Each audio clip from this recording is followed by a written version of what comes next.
But I got the name. Yeah. But I do want to I don't know start if he was. because I've got a lot to go through. It's going to be a little different tonight. I want to devote the entire session to the martyrs of Cordoba. And we're going to be looking at some questions about martyrdom that I'm going to present you with some questions, well, at the end. Because the martyrs of Cordoba, most of them, all but one actually, actively sought martyrdom. Why? Why do people do that? Why do people actively seek? Why would Christians actively seek to be martyrs if they could get out of it? Well, one, because as some of you probably know, I think I mentioned it earlier on in the first lecture, martyrdom is supposed to confer immediate sainthood and immediate salvation. Okay? But secondly, and this is where it becomes important, sometimes martyrdom is a way to escape from intolerable conditions in this life. It's a way out to a better life. And so tonight I'm going to be talking about the martyrs of Cordoba, 8th century in Spain. And in order to let you understand, I think context is extremely important here. And I'm going to be talking a lot about context before I actually get to the martyrs of Cordoba, and one of them in particular, because there is a prevalent myth about Muslim Spain. And it is a myth, and it's a pernicious myth, and it's a flat-out lie. The myth is that in Muslim Spain, there was a great era of good feeling between Christians, Jews, and Muslims. Okay? And that myth arose relatively recently, 100 or so years ago, and it has been passed down from scholar to scholar without really looking much at the facts until this book came out. Yes. Okay? It's called The Myth of the Andalusian Paradise, Muslims, Christians, and Jews Under Islamic Rule in Medieval Spain. Written by Dario Fernandez Morera, who is a he's a retired Harvard professor. He has written extensively on various issues regarding medieval Spain. He's not some whack job. And this book, and a lot of what you're going to hear tonight comes from it. This book, his last name again, Father? Fernandez-Morera. This book is based almost exclusively on primary sources. It's not written on what somebody else says, it's written on what the documents say. So much of what I'm going to tell you is based on that book, and I thought I should be careful to escape violating copyright law by telling you that. So here's the context. In the year 711, a mixed force of Arabs and Berbers crossed over from North Africa into Spain, which was then a Visigothic kingdom, and or a number of Visigothic kingdoms, frankly.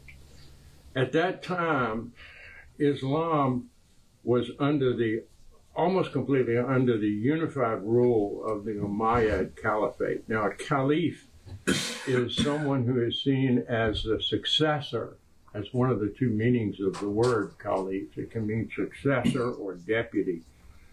As a successor to Muhammad, that is, as the absolute judge of all matters political and religious. And a family known as the Umayyads held the caliphate at that point. They were based in Damascus, and so the original Arab and Berber invasion of Spain came from under the aegis of the Damascus the Damascus Caliphate.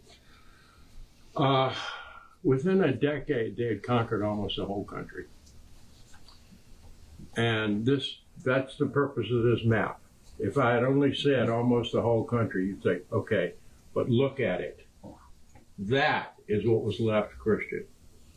That's it. The entire, this is within a decade or two, the entire rest of the country. They called it Al-Andalus, which means the land of the Vandals. There's some dispute about the etymology, but that's generally accepted. The land of the Vandals. And later, there were 700 years of warfare, almost 8. And gradually, the Christians pushed back and retook the last of the country. This is Granada, which was the last Muslim stronghold. And this area today is known as Andalusia. In those days, the whole country was known as Al-Andalus. So instead, that was in the year 711. In the year 750, a new faction overthrew the Umayyads, and they set out to extinguish the Umayyad family, and they pretty nearly did. They almost killed them all the men, anyhow. But one, a guy named Abd al-Rahman, escaped to Spain. For the rest of the period up to when we're talking about, Spain is going to be essentially separated from the Abbasid Umayyad. It's going to be pretty much an independent entity. Independent politically, but still accepting the religious leadership of the Caliphate in Damascus. It's sort of like the medieval papacy, which was both a state and a religious thing. So there was that. It was very interesting. This was a period of conquest, which had begun to slow down by 750. In 756, Abd al-Rahman, now Abd al-Rahman I, the last of the Umayyads, established an independent rule in Cordoba. And he did pretty well. Now skip ahead 50 years to the 880s, when Muhammad I became the leader of the Umayyad Emirate of Cordoba. And he ruled much of the area until his death in 886. Now, things were starting to change this early. The Christians were starting to strike back. They were not just resisting, they were striking back from their strongholds in the north. And for the next 600 or 700 years, Spain would be a place where if you were a young ambitious knight anywhere in Europe and you wanted to go fight, you went down to Spain. So a lot of the people who were involved in this were not exactly Spaniards, but they would come down, and it was like going to college. Let's go down and learn how to fight. Well, we can go down and fight the Muslims, and God will love us even more. So that's what happened. But consequently, Muhammad I he faced all kinds of internal challenges. There were a lot of rebellions led against him, most of them by other Muslims who had been of Visigothic families. They'd been converted. And just as later the Christians weren't going to trust the converted Muslims or the converted Jews, the Muslims didn't trust these converted guys. They referred to them as half-breeds. And they required a lot of military work to suppress. So when Muhammad I came to power on the death of his father, he recognized that there was most of their grievances were over taxation and social subordination. And this social subordination did not extend just to non-Muslims. It was within the Muslim community itself. There was a very strong hierarchy. If you were of Arab descent, that was really good. If you were of Berber descent, that was really kind of bad. And the Berbers were marginalized to a large extent, and their culture almost evaporated under the pressures, the social pressures that existed. It got so bad in Toledo, which is a major city. These what's the word? The Mulatty, the half, what they call the half breeds. The Mulatty rebels actually kicked out the Umayyad governor and took over the city for a while. I mean, this was serious.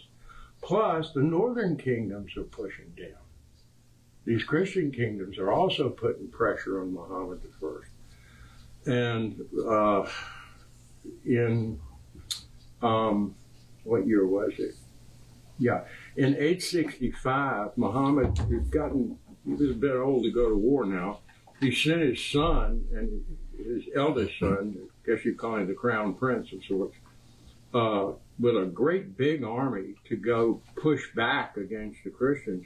And they got their heads handed to them.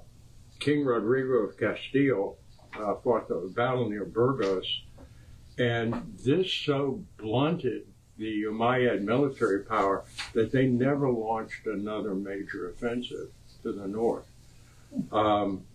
They did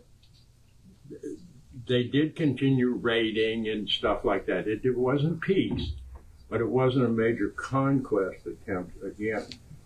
They had problems. They had, for one thing, both the Muslim and the Christian areas of Spain were divided into multiple kingdoms.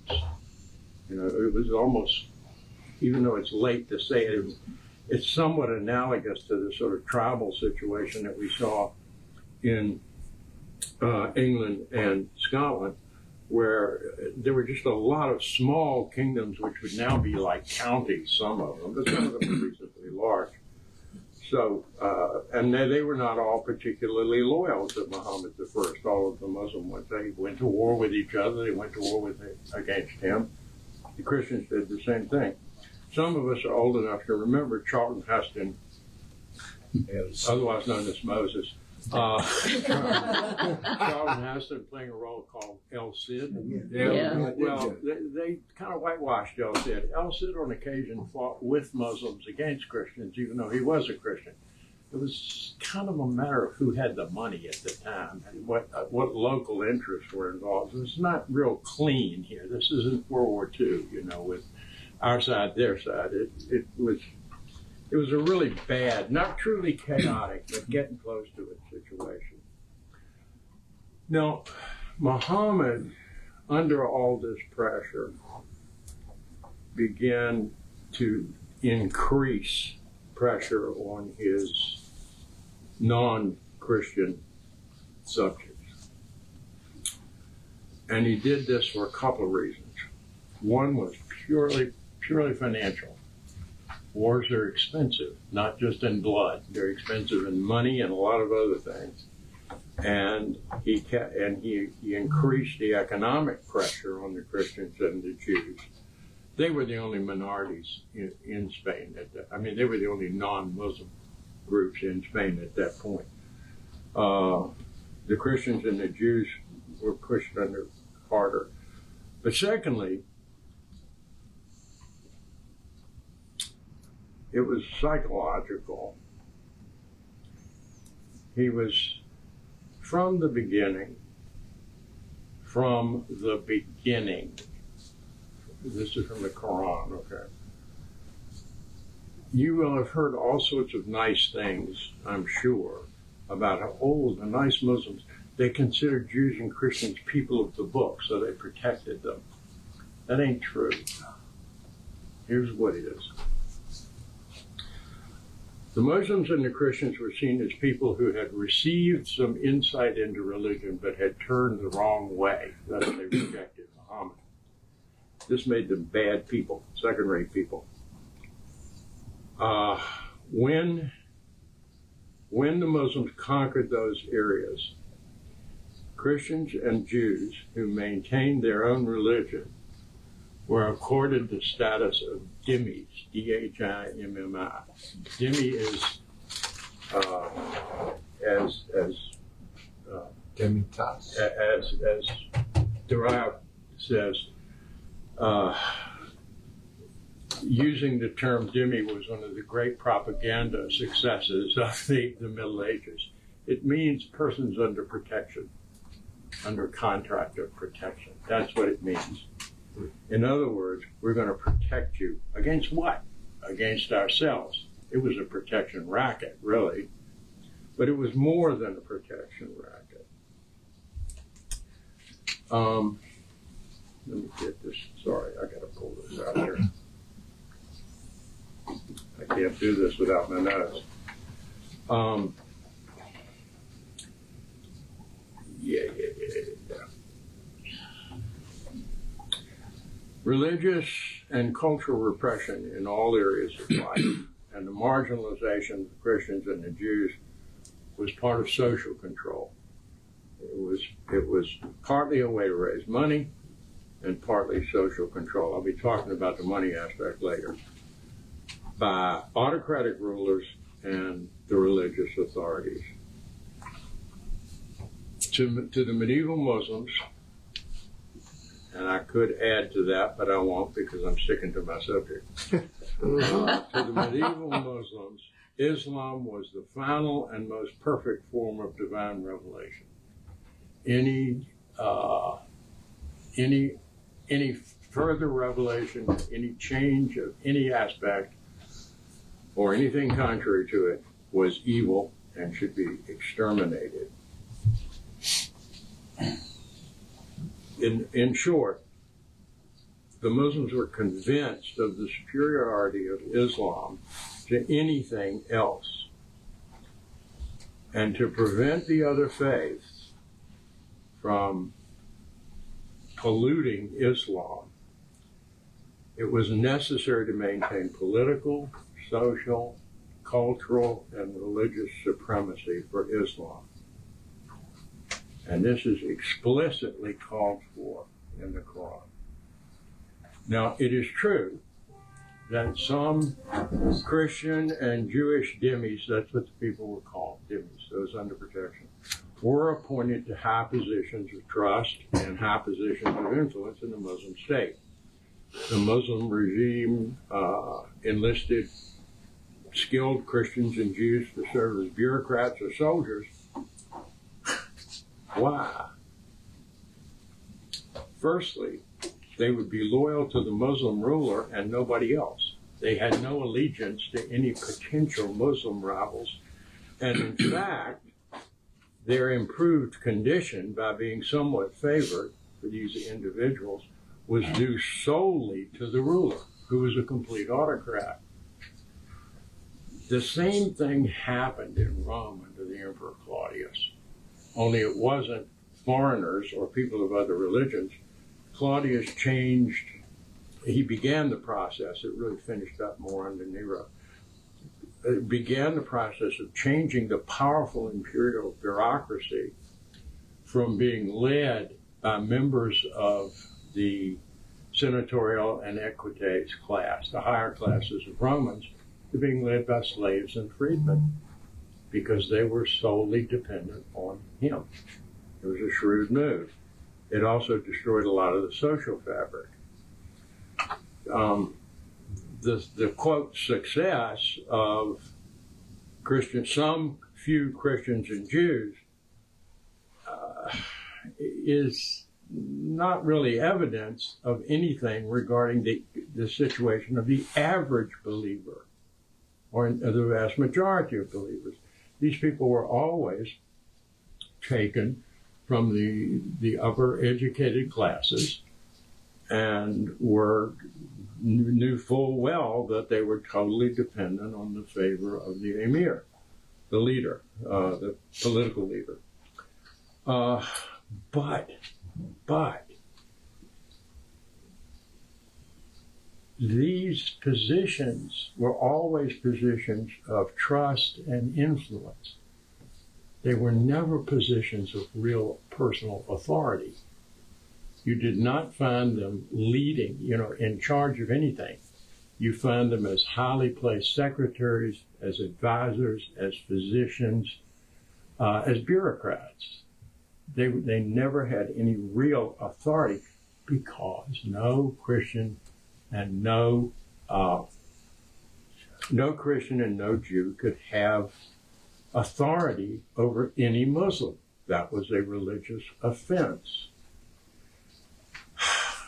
Now, Islamic law, and there are 4 or 5 different schools of Islamic law. The school they were following is not the strictest, but it is probably the second strictest.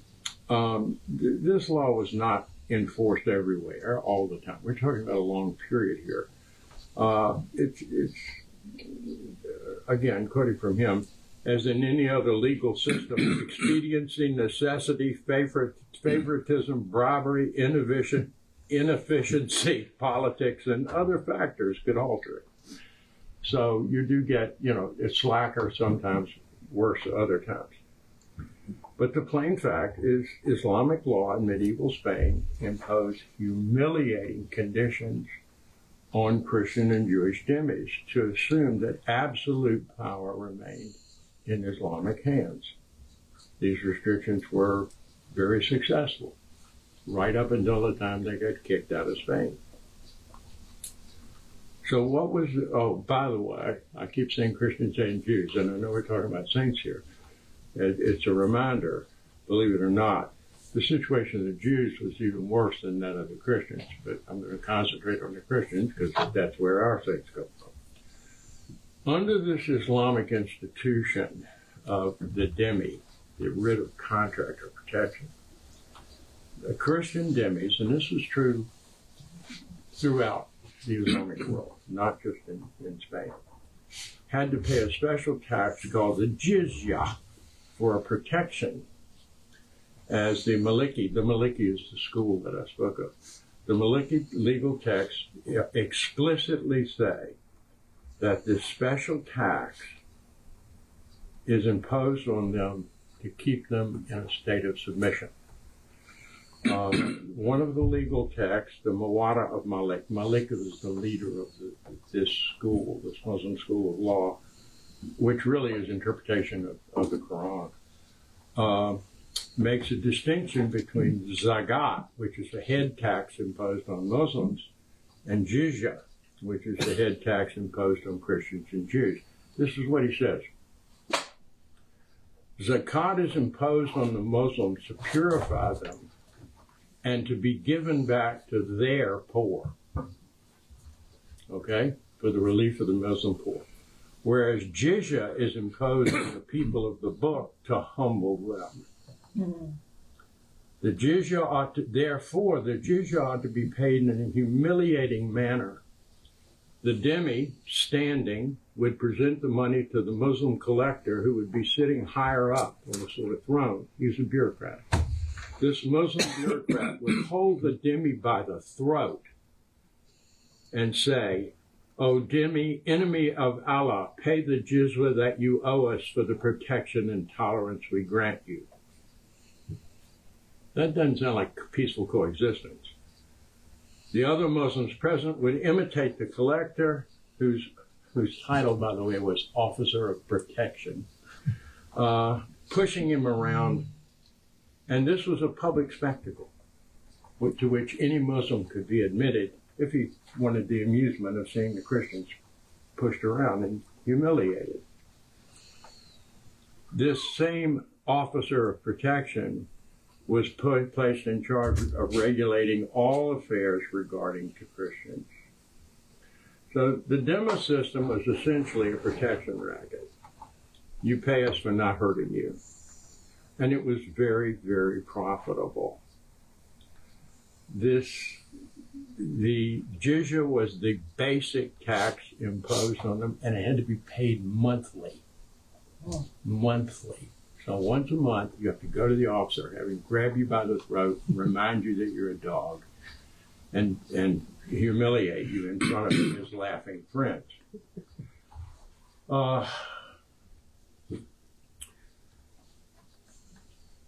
Muhammad's father-in-law, who was the second caliph following, he had been the overall spokesman on religious matters, overall authority on religious matters for all of Islam, made it very clear that dhimmis were more productive than slaves, and therefore they should be kept protected as slaves rather than parceled out, protected as dhimmis rather than reduced to slaves, because the Muslims could live off them much better. He based this on a quote from the Quran, Surah 9, verse 29. Fight against those who do not believe in God nor in the last day, who do not hold forbidden what God and his apostle have forbidden. That would be the Apostle Muhammad, of course. Who do not practice the religion of truth, but are of those to whom a book has been given, until they pay the poll tax from their hand, they being humbled. Have you considered, if we take them as slaves and share them out, what will be left for the Muslims who come after us? By God, the Muslims would not find a man to talk to and profit from his labors. The Muslims of our day will eat from the work of these people as long as they live. And when we and they die, our sons will eat from their sons forever, as long as they remain. For they are slaves to the people of the religion of Islam, as long as the religion of Islam shall prevail. Okay? The jizya, the tax, was not at all the limit of the strategies used by the Muslims to ensure eternal Islamic hegemony over the conquered peoples. Here are some examples, right from the law books of the Islamic law as used in Islamic Spain. A Muslim who raped a free Christian woman must be lashed. A Christian who raped a free Muslim woman must be killed. Whoever slandered a Muslim must be lashed. A Muslim was entitled to full blood money, compensation, monetary compensation for injury or the death of a family member. A Christian was entitled to only half that amount. A Christian was allowed, and in some cases encouraged, to convert to Islam. A Muslim was forbidden under punishment of death to convert to a different faith, any different faith. A Muslim must not be executed for the death of a Christian unless the killing was treacherous. Not quite sure what that means, but that's what the law says. But a Christian could be executed for the death of a Muslim even if the killing was not treacherous. The testimony of Christian men or women was not acceptable in any legal matter involving only Muslims. Disputes of any kind between Christians and Muslims could be tried only by a Muslim judge. A Muslim could have a Christian slave. A Christian could not have a Muslim slave or employee. A Muslim could have sex with a Christian slave, but a Christian could not have sex with a Muslim slave.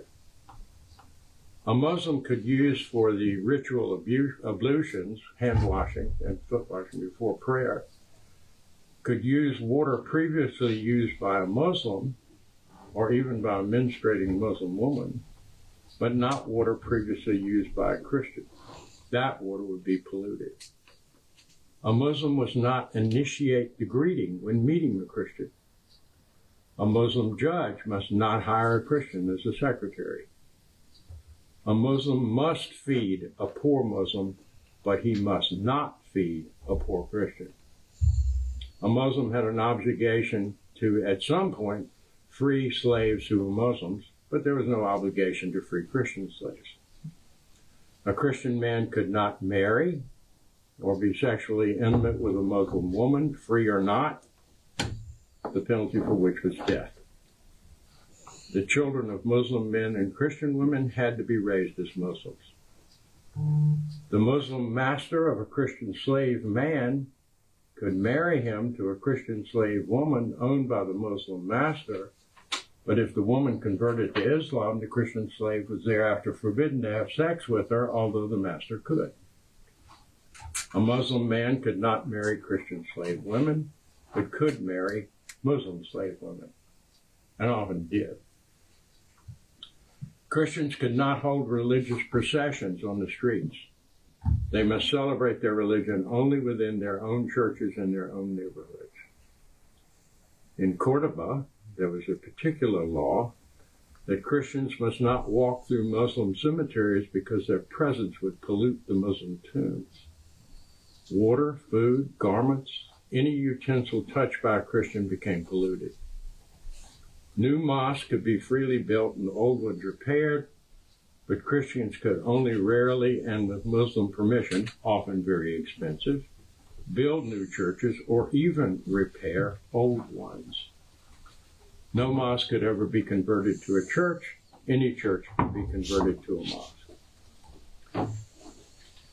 Mosques could be built anywhere in an Islamic city, but Christian churches must not open onto main thoroughfares.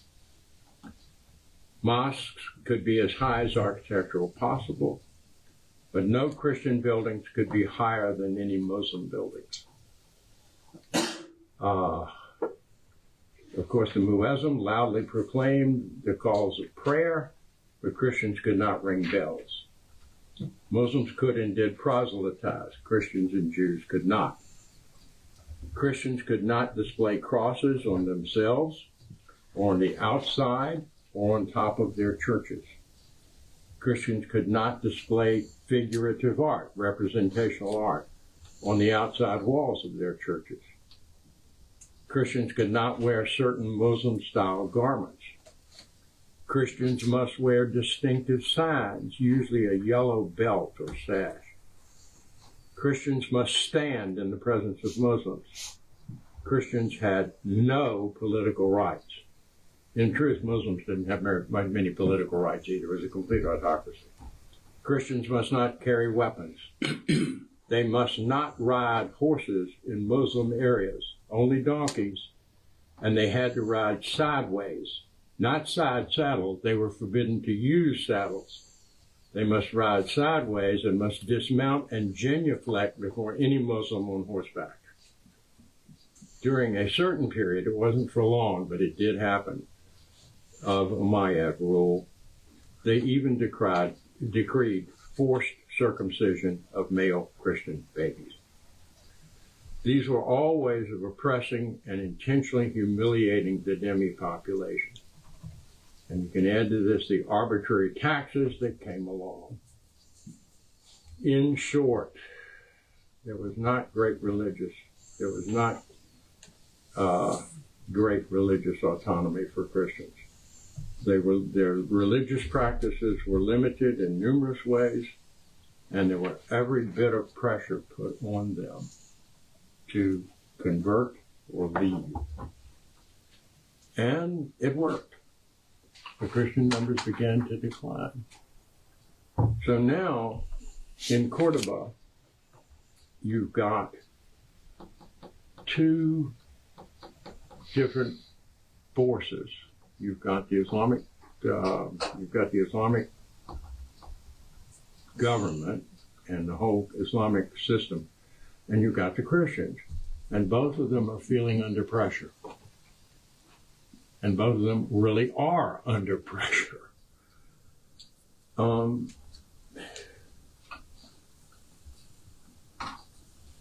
Violations to any of these laws could result in fines, enslavement, or execution.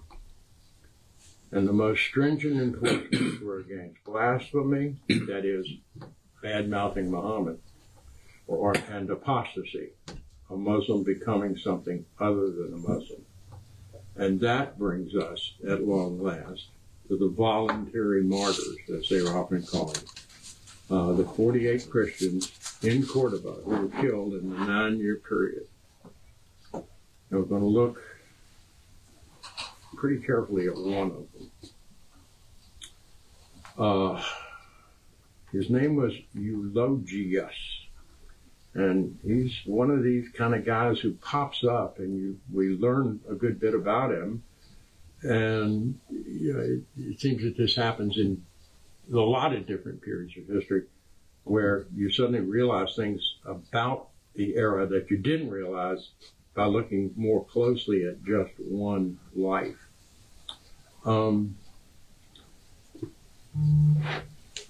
What was going on is that Muhammad I was getting increasingly tough on the Christians.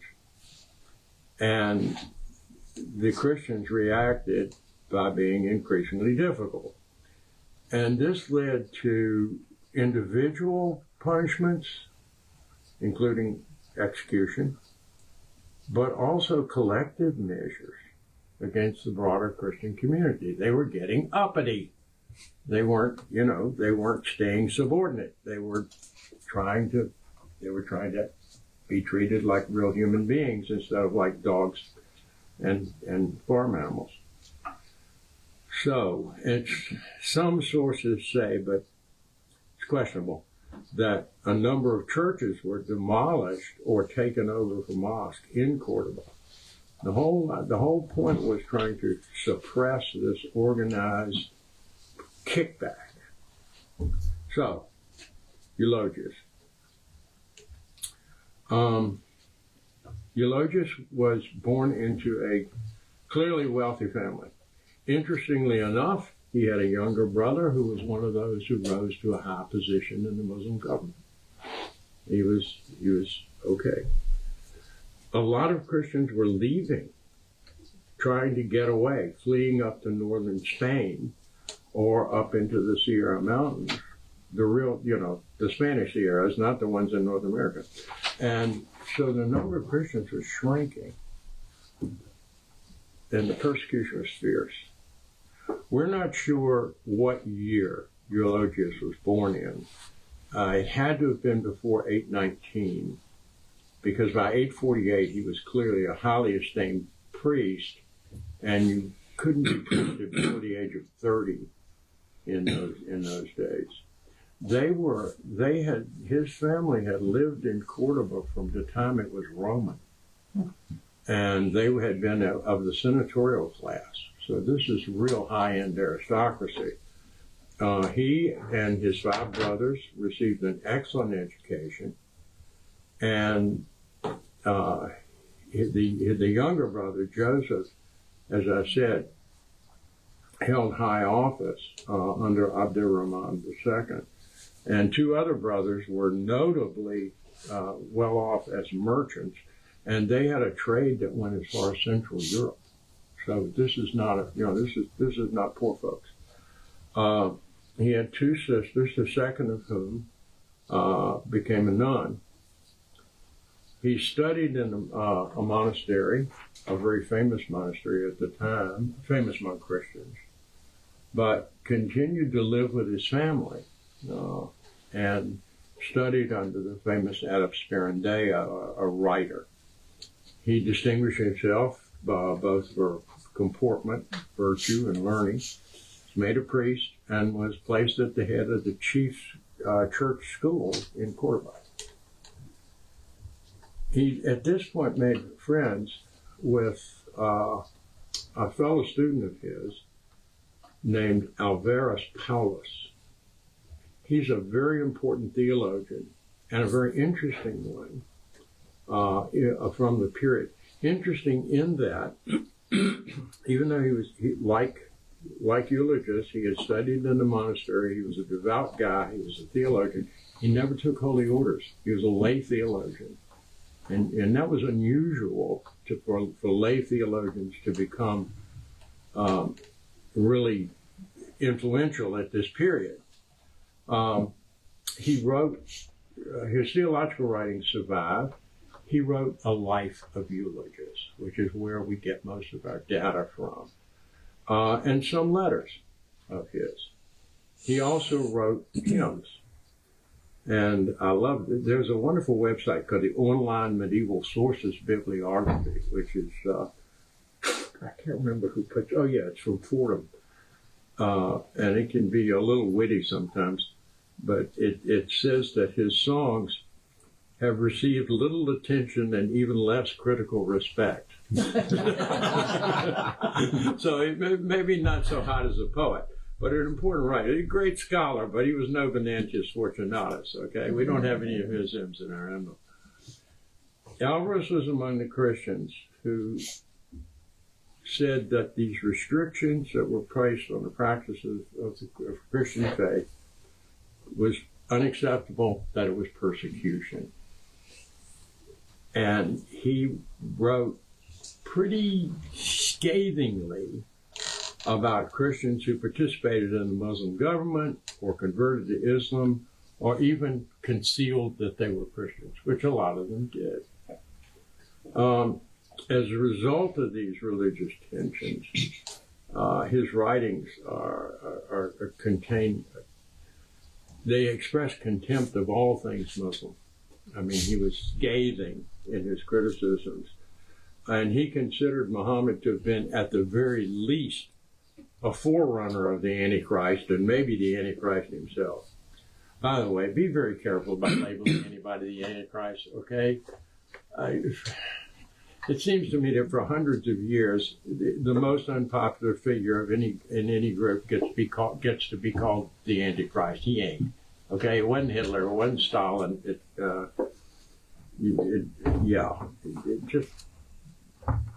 to be hard to tell who it is when it arrives.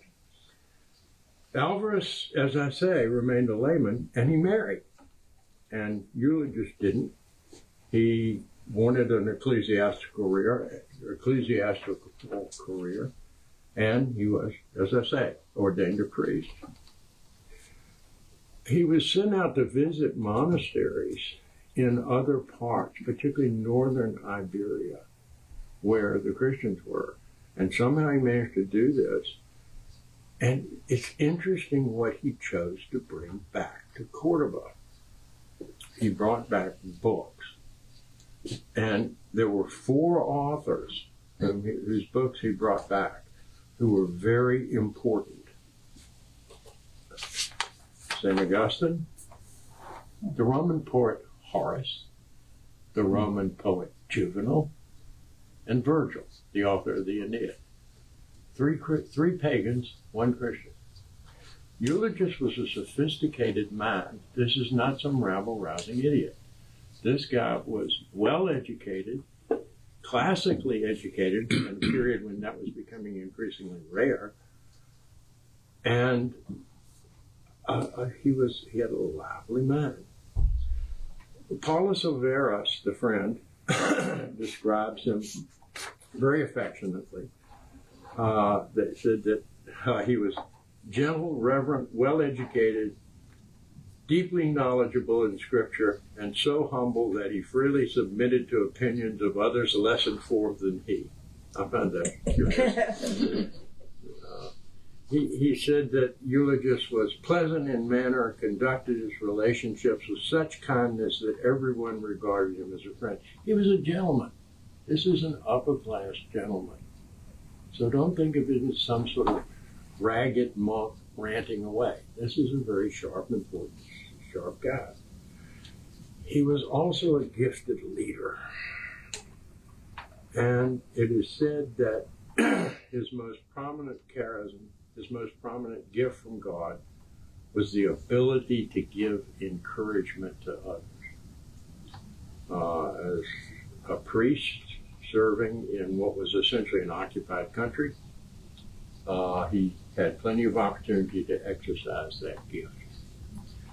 And by the way, short sidebar, well, sort of short. There is a wonderful novel. I know y'all sometimes think I'm a shill for the book industry, but when I read this about the gift of encouraging others, there is a wonderful novel called The Capellan of Malta by Nicholas Montserrat. It was published in 1973. It takes place during the siege of Malta during World War II, and the basic structure is there's this church that is bombed out on the first night of the German bombings, but the undercroft survives, and during subsequent bombings, the priest, Father Salvatore Santanobile, offers the crypt as a bomb shelter. And he spends his time there talking to the people and encouraging them. And he does it by telling them scenes of heroism and resistance from the history of Malta. It's a really great novel. It's written by Nicholas Mosserat, who was a very well-known novelist back in that time. I would highly recommend it to anybody who has an interest in those sort of things. Eulogius wrote a lot. And it was not just theological work. His writings give a sort of history of what was going on. It's not a completely, what was going on in the life of the church, both inside and outside the Muslim dominions. So he's clearly in contact with people in the Christian areas, in touch with people in the Christian areas.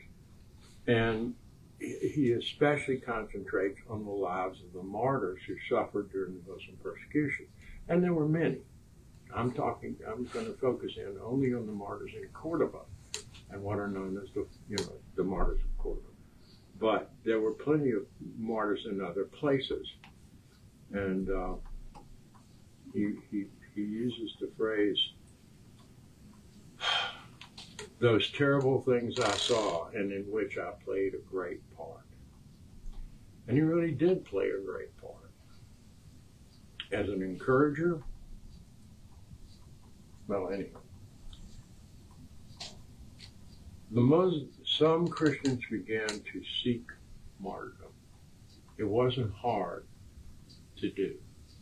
All you had to do was say something nasty about Muhammad and refuse to recant it, and you'd have your head chopped off. Literally, that was it.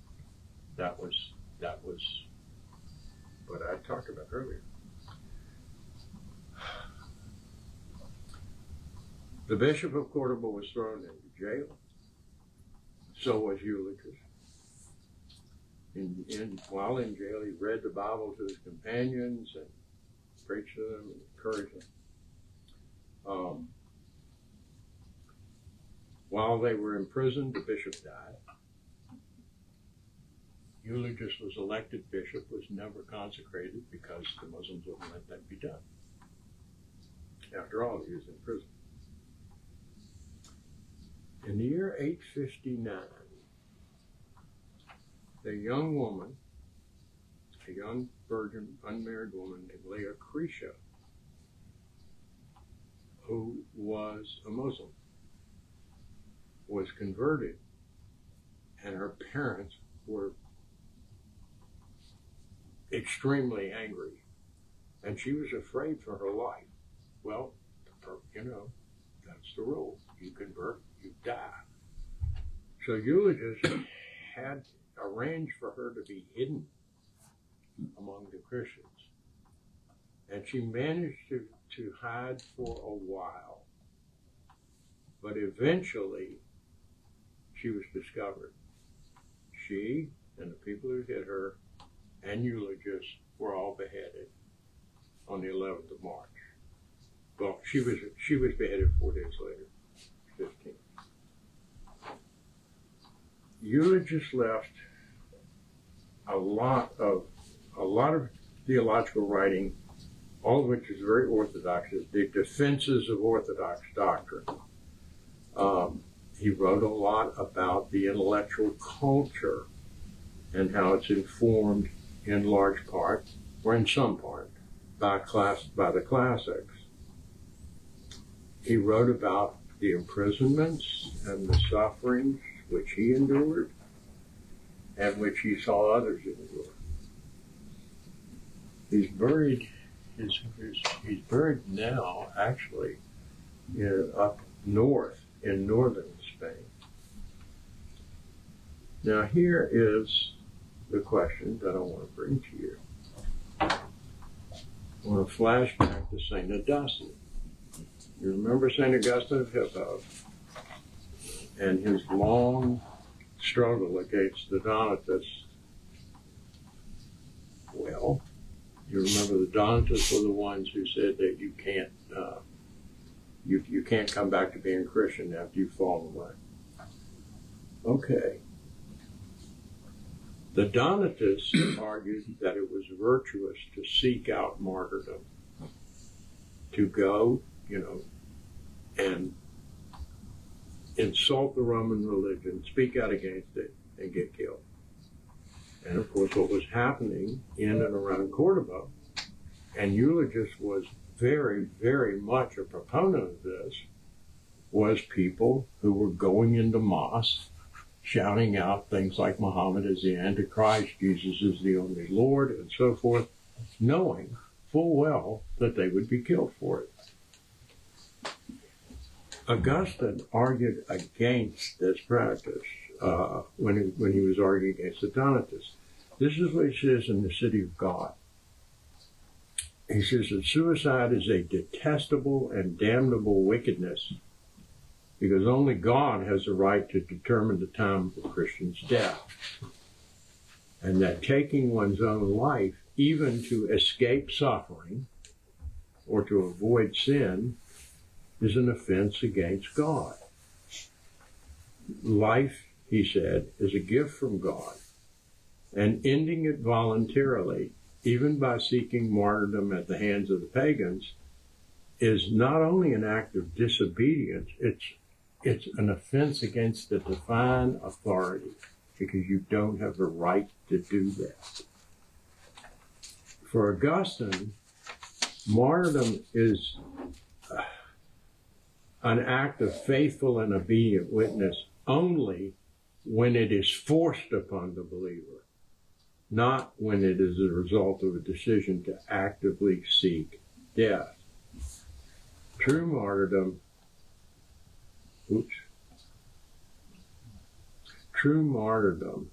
is an act of obedience. Voluntary martyrdom is an act of self-destruction. And that's the question I want to put to you.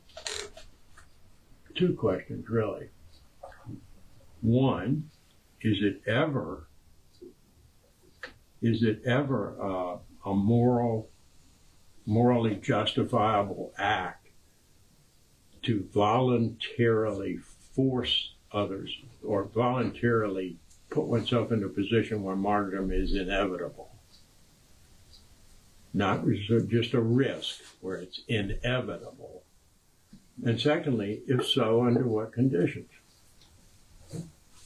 How bad does it have to be if you think it should be? And I'm going to tell you, I'm offering you this question for a couple of reasons. Firstly, because I talk a lot on these evenings, and y'all should get a chance to talk occasionally. Don't think I'll indulge you too much. And secondly, because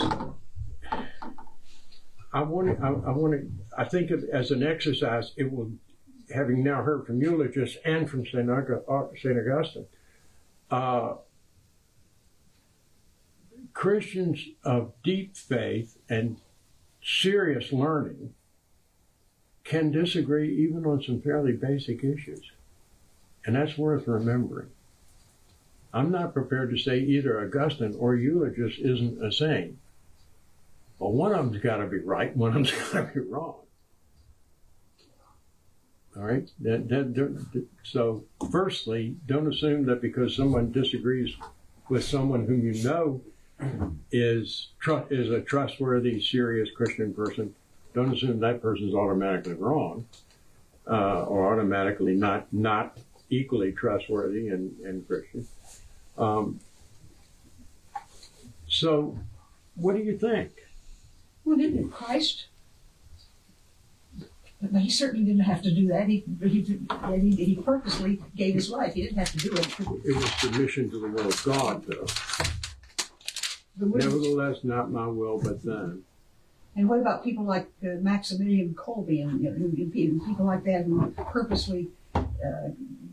That's a good question. That's an excellent. Tell them about Kolbe. Well, he was a Catholic priest in prison with the Nazis, and there was a young man who was going to be killed. I forget what the reason was, but and he just asked to stand in for him. And so he was killed in place of this young man who had a family and that sort of thing. But I don't know. Go ahead. I'm not going to tell you what. I would make a distinction between the person standing in for another. They're offering up themselves for another person, as opposed to me taking a plane to Saudi Arabia and going into the Kabul and then declaring that they're all heretics. Do what you have to do. Send me a postcard. I draw a distinction there. And those two questions are related because Christ's decision to die was for us. He died that we might live. That was one could make the argument that Pilate made that decision. So you're saying that? I mean, you could make the argument. I'm not. No. You certainly can. You know, Christ didn't ask to die. Christ told Pilate any authority he had came from God. That's right. And he had said to God the night before, "Not my will, but thine be done." That's right. When you're saying when that's you good. That's good. Thank you. I've never put that together. By the way, hold on to your thought. By the way, one of the things that I remember, I do remember a few things from seminary. This professor talking about how during its anti-Semitic periods, the church or portions of it will always say that the Jews killed Christ. He said Christ was killed by Jewish religion and Roman law, and both were the best the world had ever seen. Mm-hmm. And I would add to that Hellenistic culture, because that was part of it. Also the best the world had seen up to that point.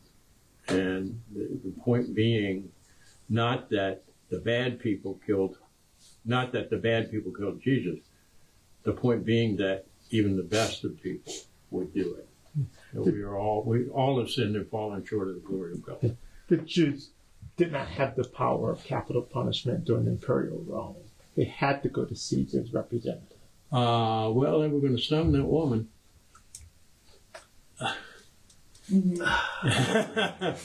You're correct that the Sanhedrin did not have the right, but Roman law could be very flexible and very personal and very local. And I don't doubt that the woman taken in the adultery story is true. I think that's the sort of thing that would have happened.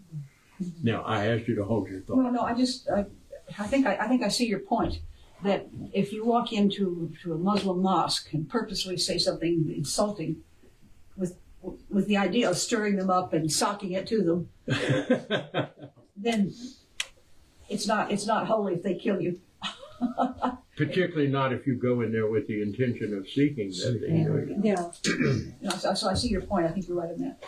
But by Jesus' getting closer and closer to the point of no return, in the sense that he provoked the Sanhedrin leadership more and more, and got more and more. I think they were more and more envious of him and the amount of crowd attention he was getting. But by pushing them in that way, I mean, sort of taking away their prestige and pushing them in argument and in being in the temple. I think you could say that he knew that he was moving closer to a point where he was going to be either killed or something. Well, let this cup pass away. Mm-hmm. Yeah. He still wasn't looking. The other thing is, I think if you go into it thinking, boy, I'm doing great and I'm doing this because people are going to say I'm so good. Yes. I think that you probably should go in without any feeling of that at all. I mean, if you're going in to make a celebrity of yourself, then it's not. Yeah, then it's not. It's not righteous. It seems to me. Different for going. And they'll all talk about us when we die. And being put in a place where you have to either stand up for religion or not. That's completely different from going in to create a problem, as opposed to having one thrust upon you. Regarding the question of motivation. There's another way of looking at that. And I think quite often in any complex situation, human motivations are always mixed. But when, I think it's Caiaphas, I don't think it's Ananias, I'm pretty sure it's Caiaphas, says, for the sake of the nation, this man must die. Well, that's legit. I mean, that was a legitimate concern. We're talking about the Passover season. There have been riots before, really bloody ones. There have been a lot of violence, a lot of religious violence and violence against the Romans. And here comes Jesus on Palm Sunday, and the people are calling him king. Mm-hmm. And I can see Caiaphas or someone like him thinking, man, if this guy stages an uprising, they're going to wipe us all out. Mm-hmm. Which is, of course, what did happen in the Barcode Protocol. So it's mixed motivations. You don't always attribute it to the bad parts, because even our best parts are flawed. Mm-hmm. And I'm not making a case for Caiaphas. He was a skunk. No, he really was. Tell us what you really. You didn't have understandable motivations there. When Jesus chases the money lenders and the sellers of animals out of the temple, Caiaphas was providing most of the doves. He was, and they referred to him as the pigeon keeper. And he was charging exorbitant. Well, he was making money off the pilgrims. Let's put it that way. Yeah. There's money to be made in currency exchange. I'll take your word for it, Doctor. Okay. What other questions does this raise in your minds, other than why is Randolph so infatuated with Spain? Going back to death, sic semper tyrannis, death unto tyrants. And the only other thing to truly lay your life down for is for family first and true friends. You fight the good fight against evil. Yeah. But I think there's a... No. But then I also like, make the other poor bastard die for one. There are a number of Northern English saints, Right. Saint Edmund, a lot of our saints who were kings who were killed fighting against the pagan Vikings. Mm-hmm. But there's a difference, I think, between dying in combat against armed enemies and being executed, which is usually what martyrdom comes down to. Frequently it's murder, but usually it's execution by a hostile government. Most of them, anyway. And then I remember, I think you talked about Polycarp and Ignatius of Antioch, right? And Ignatius of Antioch was really anxious for martyrdom, it sounded Yes, he like was. to me. And Polycarp tried to get away several times before they actually came for him. Interesting contrast. I think I pointed that out. Yeah. Ignatius seemed to welcome it. Yeah. Now, we don't think that there's no evidence that he sought it. But Right. once he was condemned to it, he said, if that's what God wants, that's what he get, you know. Yeah. And When he I'm was happy. already I'm leaving. Accompanied by soldiers, he couldn't get out of it, I guess. Apparently.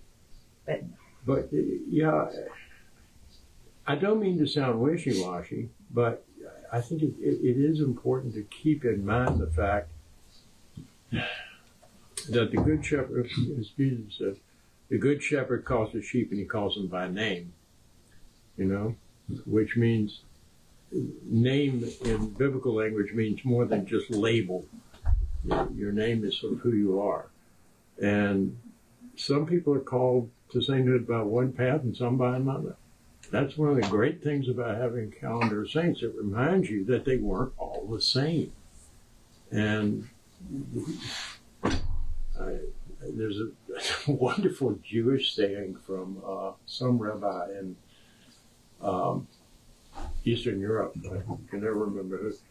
He said, when I get to heaven, God will not ask me, why were you not Abraham? Why were you not David? He will ask me, why were you not you? Why are you not what I? Why were you not what I created you to be? And nobody's going to ask you, why weren't you Polycarp? Okay? They might ask you, why weren't you you? That's a little scary. Anyhow. Anybody else? Please. So let's pose a situation. Let's say that somebody was in danger of was accused by someone in a Roman setting. I have an ulterior motive to ask them. Accused by someone of being a Christian, and the person that did the accusing was some unfortunate person that was therefore executed because they were Christians too, and so somebody was implicated and had a chance to get away and escape, but refused to do that because the person considered it would be wrong and cowardly to hold back from saying that he or she was a Christian in front of the governor or whoever was in power. To me, that's an interesting point. If the person had a chance to escape, how cowardly is it to escape, or should one stand one's ground and say, yes, I am a Christian, and do with me what you have to? Martha, somebody who comes very close to that description is Dietrich Bonhoeffer. Yeah. Because he had a chance to leave the prison. Yeah. Right. Shortly when the Third Reich was collapsing, and he chose to stay with his prisoners, and by doing that, he was executed along with them. Uh-huh. Remember too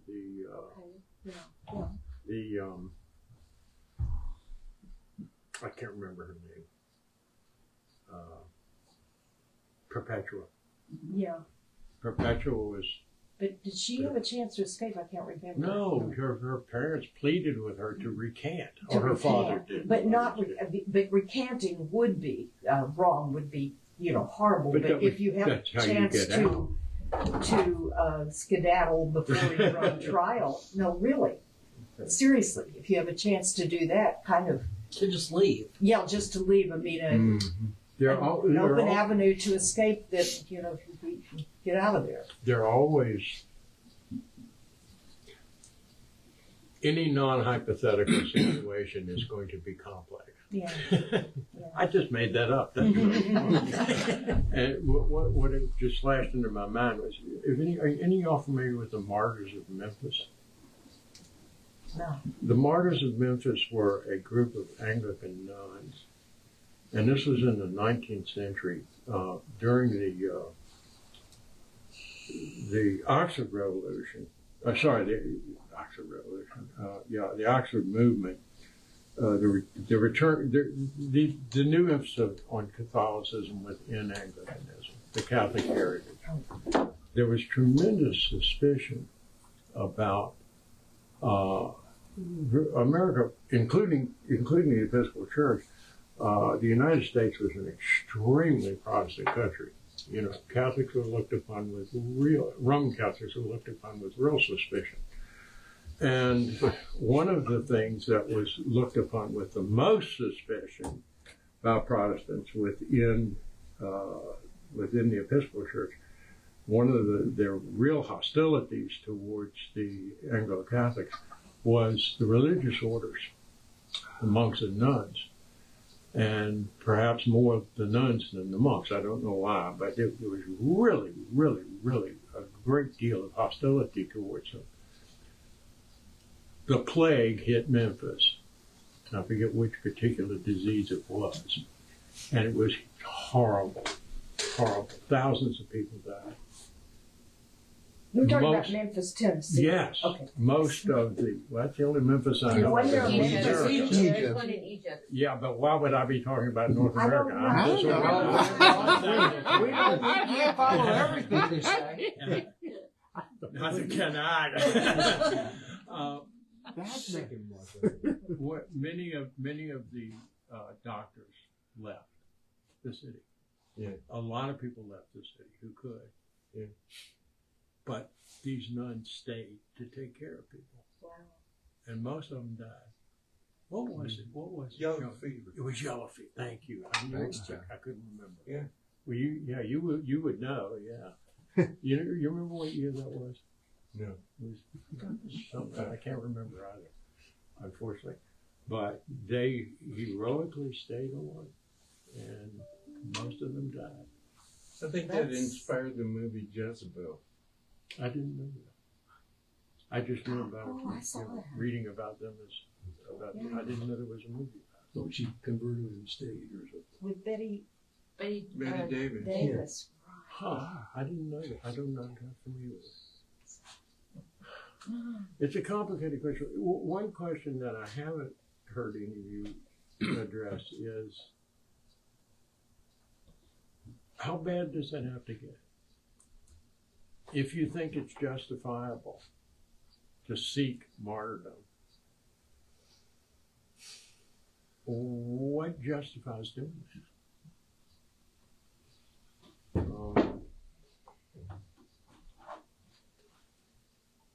And I don't know.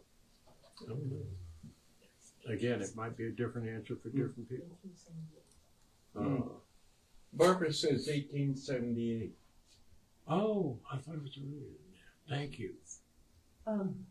Seems to me that I got no the matter- right century. Give me a break. No matter how bad the situation gets, nothing justifies seeking death.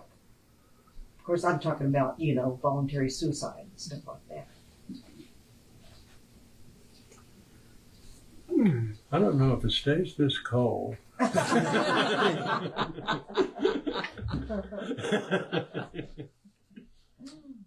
I don't know.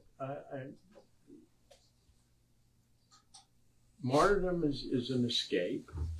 It's true. But it can also be, and often has been, not all the time, but often has been, something that God uses for the betterment of the church. It's a way of making it's a witness. That's what martyr It's a means. witness. That's Witness. Yeah, and that's what I was talking about. Yeah, and you're right. It's Where does that saying, the blood of the martyrs is the seed of the church? I can't remember who said it. It might have been. I can't remember who said it. Let's look it up. It was one of the early church Yes, it's writers or followers, or It might have martyrs, been. or fathers. You have to be careful about quotes. Eusebius. Was it Eusebius? I don't know. Huh. I just, for some reason, that's what. It could have been. I mean, it would have fit with his role. Let's see. I'm sorry. I this is me with quotes. I really want to know who said what, and I can so easily remember things that were said. So I have such difficulty remembering who said them. That's not good. Okay. Quotation. The blood of the martyrs is the seed of the church.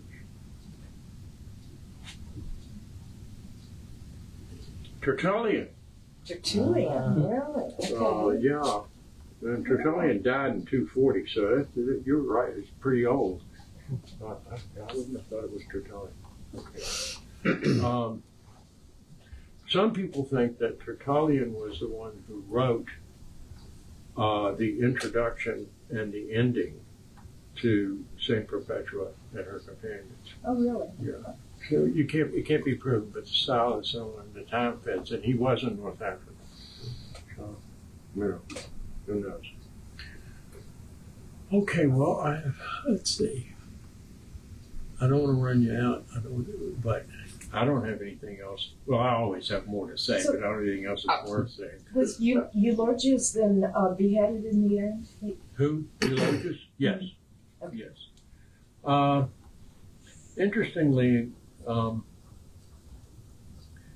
we don't get a lot of atrocity stories in terms of, it's not like the Roman period where, everybody they have to make 8 attempts to kill him and fail, and then they finally do all that weird stuff.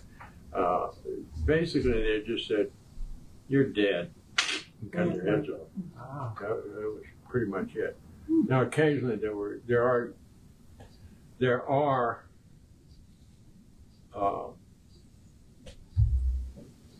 exceptions to that, but it's not common. And during that, the Martyrs of Cordoba, how many were there? There was something like 58 or something like that. The generally accepted number is 48. And was there any kind of just thing driving all of them to do it around that No, collapse? they're very short time different period of people. time? Only one of them was turned in by somebody else. And I thought I was going to run too long. I had so many pages of notes, but I cut some stuff. I can't remember the name. One of them was actually a soldier in the, this sounds like something out of scripture, but this is attested to in the document. One of them was actually a soldier in the emir's personal bodyguard. Now, I mentioned that raiding continued. Okay, one of the things that the Muslims did, and they did it in a lot of different places, was kidnap Christian children and raise them as Muslims, and and keep them as slaves, even though they were religious or whatever. Anyhow, they were effectively slaves. And he was such a child. He was captured in one of the raids up north, and he converted to Christianity, and he became one of the 48. Oh, okay. There was another thing. But they were, some of them were people like Eulogius who were well known, visible, for high visibility figures in the Christian community, and others were just average people, people that we would never have heard of otherwise. And we do have the names of all of them, but I didn't see any point in reading And those. it was sort of like just a cluster in a fairly short amount of time, about 4 or 5 decades, wasn't it? Sounds like maybe it. No, less than that. Less than that. Okay. About 8 years. It's amazing. It's really, Yeah. They also, the other interesting thing about them, I should have brought this data, but I didn't. The other interesting thing about them is that a number of them, not a huge number, but enough to attract attention, were from outside of Spain. And quite possibly we don't know whether they were all slaves or free. We don't know a lot about them. One was a Slav. And yeah, I these people, there were, and some of them, a couple of them had Greek names. That could have just been because their parents were classicists. I don't know. So I guess it was the desire to witness then in front of the Muslims. And didn't it upset the Muslims that a lot of people were, kind of, I read somewhere that it did, that the Muslim leadership was very unhappy about there being such a large number of martyrs. Yeah, it was disturbing because firstly they were losing them, and secondly, it was enraging the Christian community. These people were being killed. It was sort of like drawing attention to the law. These people have been I think a lot of people, I'm making an assumption, have been so beaten down by decades of being submitted that they've just taken it without realizing that. Well, maybe they may have resented it, but they weren't seeing it as they were accepting it, and now they weren't because there were other people who weren't. Father, Sir, how would a man pretend not to be a Christian if it were not permitted to put on Muslim garb? by doing it. No, really. It's just like under Catholic Spain, they were hell on the Jews and the Muslims, and a lot of those people kind of went underground, so to speak, and I remember being told something in Spain. Gwen, you may remember this. I don't remember exactly, about Jewish families going once a week to the butcher to buy bacon and taking it home and feeding it to their dogs. As a way to. Yeah, I mean, Convince people that they. Wasn't that what it was? there was something about, yes, you're buying things to prove that you are, Yeah, but you're not using them because Right. you. Yeah.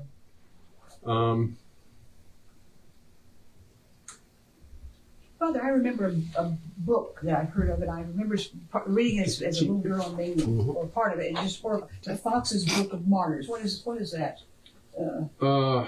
Fox's Book of Martyrs was an English thing, and it was basically a propaganda piece. Against Catholics? Yeah, and the martyrs were all prominent Protestants who Bloody Mary had taken care of.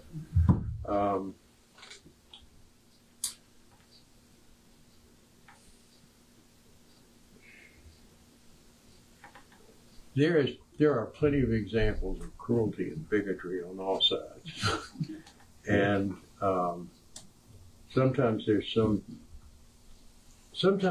basis for justification, but I think a lot of the Protestant hostility to Catholics was they saw the Catholics as like a fifth column, in that they felt they had a greater allegiance to the Pope than they did to the Queen or the King or whoever was around.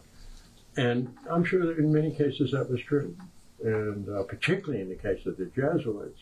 And the Jesuits were an unusual group. They were answerable only to the Pope, not to local bishops or anybody else. They were the Pope's shock troops, and they were the ones like Edward Campion who were being sent into England to proselytize.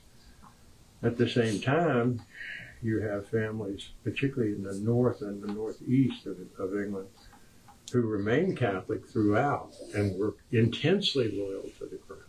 So, again, and there, like I say, any non-theoretical question is likely to be complicated. It's amazing how often purifying the faith involved enriching those who were doing the purifying. No, I mean it. It's really true.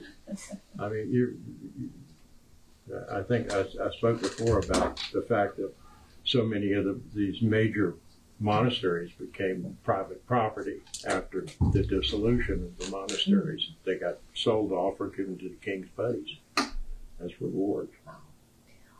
What was the name of the book that Nicholas Margero wrote? Montserrat, Monsarrat. He's a very well-known novelist. And what's the name of the novel? The Capellan, Kapillan, of Malta. Thank you. It's I remember reading it in high school and just being fascinated by the history. Unfortunately, I'm too easily fascinated by history. As Claude well knows. He has to put up with me, reminiscing about the good old days of 1831 or something. Where does Charles Martel come in on this? Because he was always given that was the end of the Hammer of the... and that's as far north as the Muslims got. I'm just looking at the map. The Muslims got north of the Alps. Yeah. And they put together a pretty sizable army, and they were moving north. And Charles Martel was it gets complicated. Merovingian. Yeah. And but he was not a king, but there was a title that the Merovingians used. It was sort of like, the Emperor of Japan was the emperor, but the guy who really mattered was the help me out. What's the term? Shogun? The shogun, yes, the power beyond the earth. And that's what he was. He was the military and really the political leader. And he put together a coalition of Christian forces. And at the Battle of Tours, they just smashed them. I'm not sure why. I don't know that much about the battle per se. But it was a crushing defeat. And they never crossed the Pyrenees again. until the 20th century. They're back now. But Charles Martel means hammer, and In your he was great. He was a very competent military leader, and at that point, it was sort of like you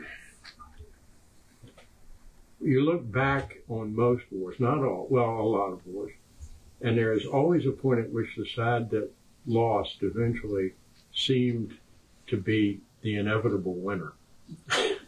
The unstoppable Wehrmacht, and they got stopped.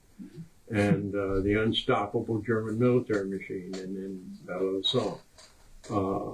And this was a big deal because look how quickly they took over all of Spain. Look how quickly they took over all of North Africa. They were just, wow. And then suddenly they were turned back. And from that point on, it was a slugfest. Sometimes one side was on the offensive, sometimes the other. 700 years they were in Spain. They were in Spain. And 700 years of warfare. I don't know if that's still left an imprint on the Spanish character or not, but it certainly did for a very long time.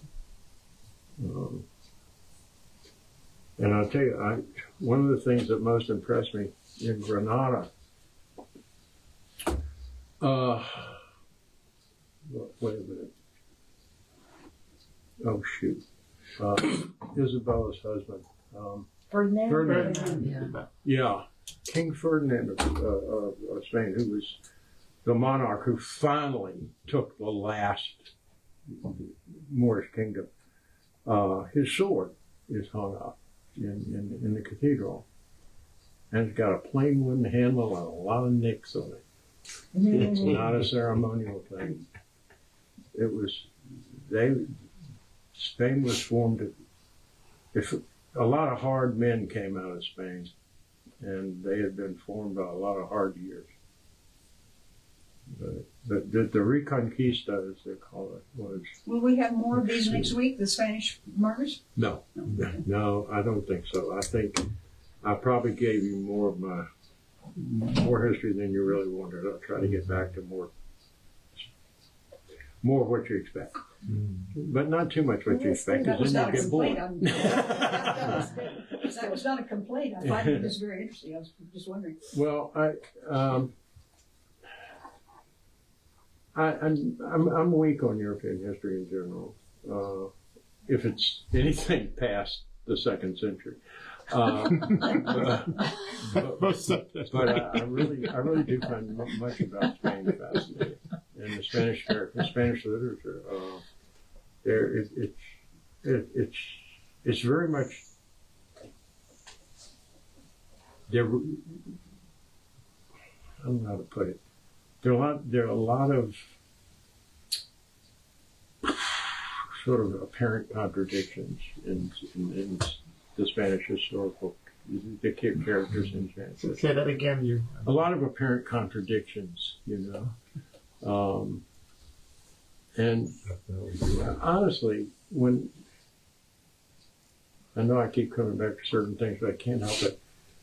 Under the Visigoths, and the Visigoths were Christians. Under the Visigoths, the Jews were very badly treated, very badly. And then under the Muslims, the Christians and the Jews were very badly treated. And I think it's a black mark against the Christians that after they finally got rid of the Muslims, and in the areas where they did get rid of them, immediately they started being tough on the Jews again. You would hope that they might have learned something about, or might have taken some lessons about not doing that kind of thing. But no, it was sort of, well, it's our turn again. And it really was very, very rough. The Spaniards, to their credit, have made, in the last, 30, 40 years, have made a real effort to remember the Jewish community there and to mark out where they were, where the ghettos were. They've got special a lot of historical sites associated with the Jewish history, even though there's not a large Jewish population in Spain even to this day.